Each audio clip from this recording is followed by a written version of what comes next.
I wish I would have paid more attention to my writer self when I was younger, because I've always been a writer, but for a long time when I was younger, I hadn't quite developed my craft. The voice was there, but it wasn't fleshed out yet. But I always feel like I've spoken in poetry.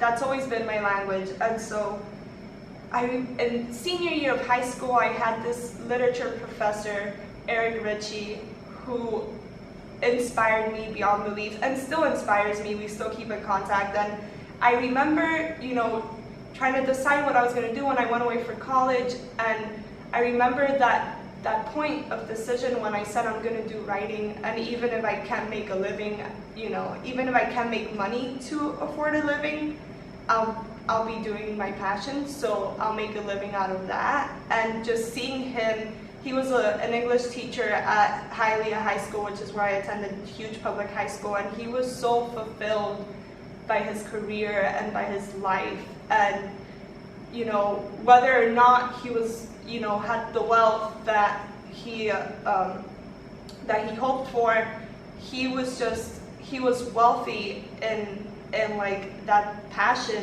and that happiness that he cultivated from teaching what really influenced him and what really inspired him. And so that inspired me to pursue it. And then at Hampshire College, I really grew into my voice. I had amazing professors, Mireidys Garcia, Heather Madden, Annie Rogers, others that escaped me, Martin Espada, who I had the chance of taking a class with.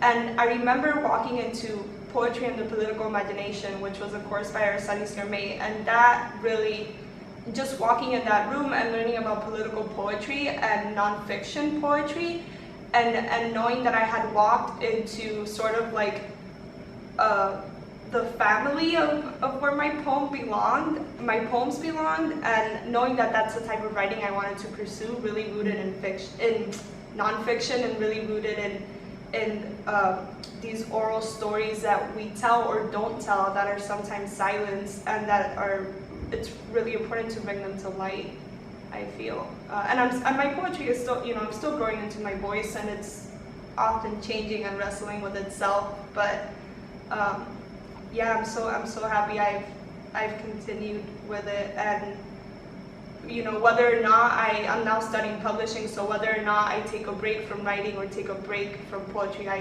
know that it's always going to be the language that I speak.